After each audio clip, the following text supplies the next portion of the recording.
All right, team, welcome back. I'm going to put my glasses back on and get to reading because I forgot to go through the list of things that they've said that they fired me for. And that was one of the main things I wanted to do today. So, welcome back. Thank you for joining me. This last video for this evening is going to go over the different reasons that the Suns up to this date has said that they fired me for these different reasons. Now, my story since summer of 2023 has not changed. I've given the same testimony, the same details, and the same story. This team, on the other hand, I think we're up to I think we're at 7, 8 different reasons as to why they fired me, and I still don't think they have a defense that they're going with, but let's count together. So this is also something that I put on LinkedIn, and I'm just going to read it there.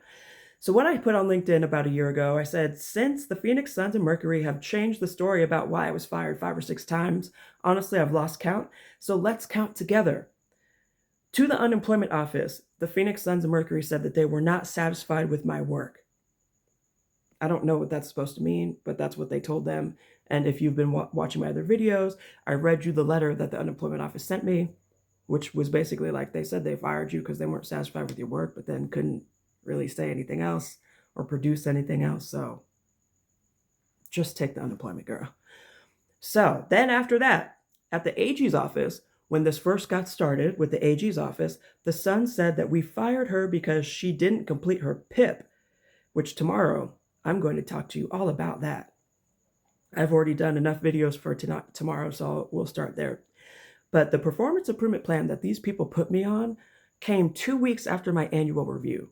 Now, if I had issues with my performance, that should be documented in my annual review. I also have my quarterly review, which again, these people made up these lies before they realized what documentation I had. So they just were making up things that weren't true. I did complete my PIP that I was put on 2 weeks after my annual review, where there was no mention of any concerns about my performance.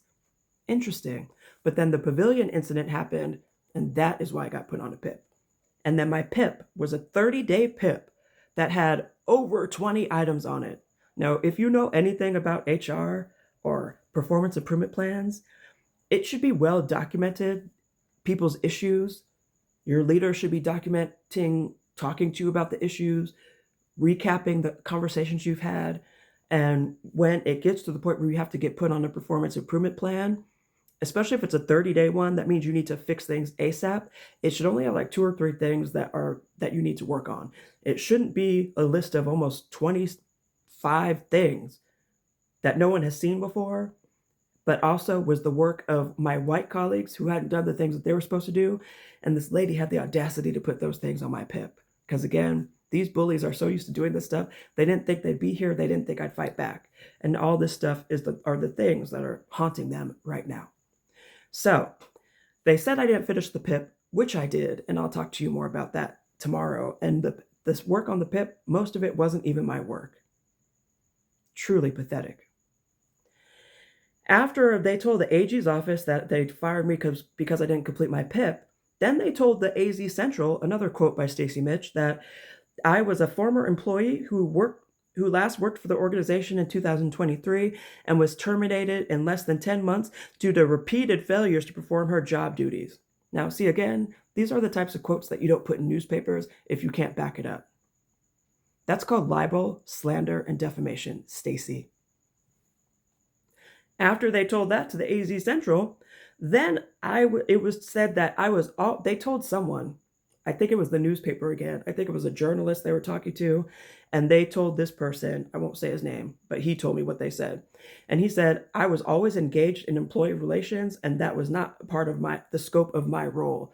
Actually, it was. That was why I was hired, to help you guys fix the things that were going on. And then they said, once we went to litigation, in litigation, these people said, I exaggerated my resume and my experience, and that I was never qualified for the job in the first place, which is absolutely not true. But also, they didn't know I had my quarterly review where I got the highest marks that you could get across the board, along with the comments that praised my work while I was there. That's why you don't do this type of dumb stuff. I'll talk to you tomorrow.